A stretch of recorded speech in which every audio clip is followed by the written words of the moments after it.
बिस्मिल्लाहिर्रहमानिर्रहीम। My name is Furqan Ahmad. तो chapter 3 के जो आखिरी 3 न्यूमेरिकल्स है या 4 न्यूमेरिकल्स है वो हम इस वीडियो में इंशाल्लाह कर लेंगे। न्यूमेरिकल नंबर 10 जो है वो हमें एक कंडीशन दिया हुआ है कि रेंज को अगर हमारे पास 3 टाइम्स हाइट के बराबर कर दिया जाए तो उसके लिए हम लोगों ने थीटा फाइंड करना है। तो हम लोगों ने क्या कर दिया, उसका फार्मूला पुट कर दिया है v naught square upon sine two theta upon ji is equal to H maximum की जगह पे v naught square sine square theta upon 2g और उसके साथ 3 मल्टीप्लाई किया जैसे हमें कंडीशन में दिया गया है। ठीक है, अब हम लोगों ने हमें पता है कि साइन 2 थीटा जो है ट्रिग्नोमेट्री रेशियो में जैसे हम लोगों ने उसकी इक्वेशंस में किया था वो 2 into sine theta into cos theta इस चीज़ की इक्वल है साइन 2 थीटा। और इसी तरीके से साइन स्क्वायर थीटा जो है हमारे पास sine theta into sine theta की इक्वल है। तो हमारे पास g की वैल्यू g के साथ कट जाएगी, वी नॉट स्क्वायर की वैल्यू वी नॉट स्क्वायर के साथ कट जाएगी। हमारे पास क्या बनेगा, साइन थीटा और साइन थीटा आपस में कैंसिल आउट हो जाएंगे। 2 cos थीटा इस तरफ रह जाएगा, इस तरफ 3 sin थीटा अपॉन 2 रह जाएगा। ये 2 इस तरफ आके मल्टीप्लाई हो जाएगा, ये 4 cos थीटा हो जाएगा, यहाँ पे 3 sin थीटा हो जाएगा। तो 3 इस तरफ डिवाइड हो जाएगा तो cos थीटा उस तरफ sin अपॉन cos जो है हमारे पास हमें पता है 10 की इक्वल है।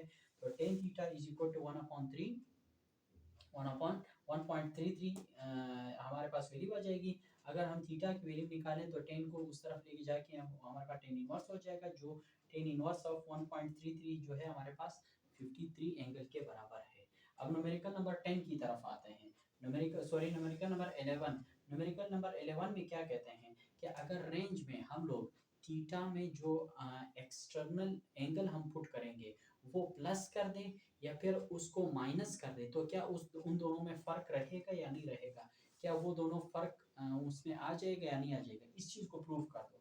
हमें पता है कि हम लोगों ने उनके फार्मूला को फार्मूला रखना है रेंज के लिए। ठीक है, रेंज की बात कर रहे हैं और साथ में हमें पता है हमने एक थीटा को कंसीडर किया है सपोज 30। आप कोई भी एंगल ले सकते हो, आप 30 की बजाय 20 50 14 कोई भी ले सकते हो।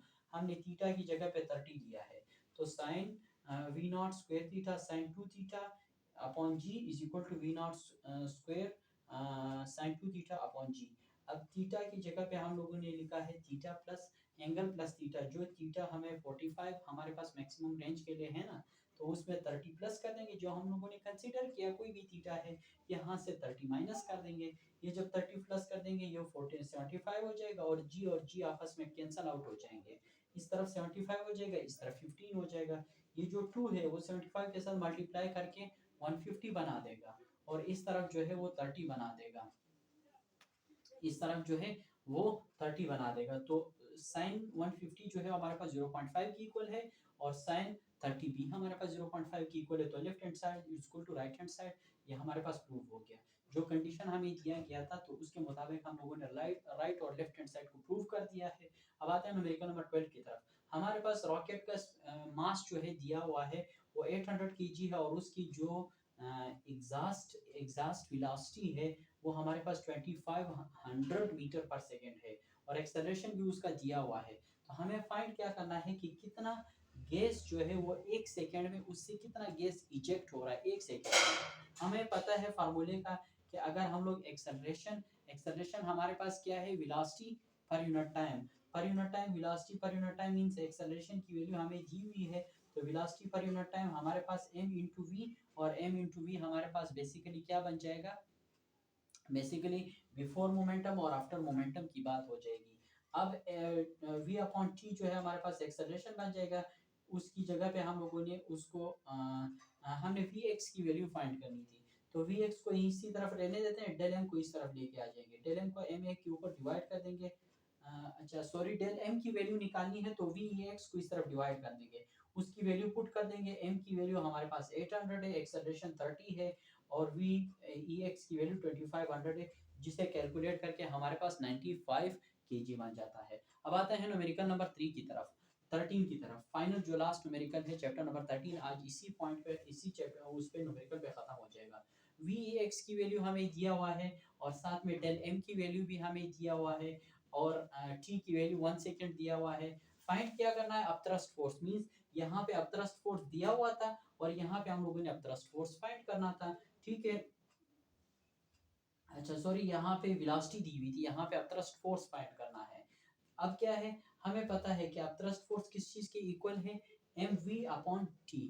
किस उससे हम अगर देख लें इम्पल्स की इक्वेशन में से, इम्पल्स इक्वेशन हमारे पास क्या था, f इंटू डेल टी। ठीक है, f हमारे पास क्या था, m a था, ए हमारे पास क्या था, v इंटू टी था। तो m a upon sorry v upon t, v upon t. तो एम वी अपॉन टी ये हमारे पास किस चीज की वैल्यू आ जाएगी, ये एफ इम्पल्स की वैल्यू आ जाएगी। ठीक है, इम्पल्स की वैल्यू आ जाएगी। बहरहाल यहाँ पे इन्होंने जो इक्वेशन निकाला है, थ्रस्ट की इक्वेशन निकाला है, डेल एम अपॉन टी, और उसको वी एक्स से मल्टीप्लाई किया हुआ है, उसकी वैल्यू पुट कर देंगे तो 150 मल्टीप्लाई बाय 300 डिवाइडेड बाय 1, ये हमारे पास आ जाएगा 45,000। 45,000 को अगर हम लोग साइंटिफिक नोटेशन की फॉर्म में लिखें तो हमारे पास 4.5 × 10⁴ बनेगा न्यूटन। अब हमें पता है यहाँ पे बुक में जो आंसर दिया हुआ है वो 10⁵ न्यूटन में दिया हुआ है। वो किस सूरत में बन सकता है कि अगर हम लोग डेल एम की जगह पे 150 की जगह पे 1500 पुट कर देंगे, तो या यहाँ पे करेक्शन कर लो या क्वेश्चन में यहाँ पे करेक्शन कर लो, तो दोनों में से किसी एक जगह पे करेक्शन कर लो, आपका आंसर सही हो जाएगा। It will be 4.5 × 10⁵ Newton if del m is put 1500 kg instead of 150 kg is given। Clear हो गई बात। आज के लिए इतना ही। चैप्टर नंबर 13 इंशाल्लाह यहाँ पे ख़त्म हो गया है। अगले वीडियो में इंशाल्लाह मिलेंगे आपके साथ चैप्टर नंबर 15 के साथ।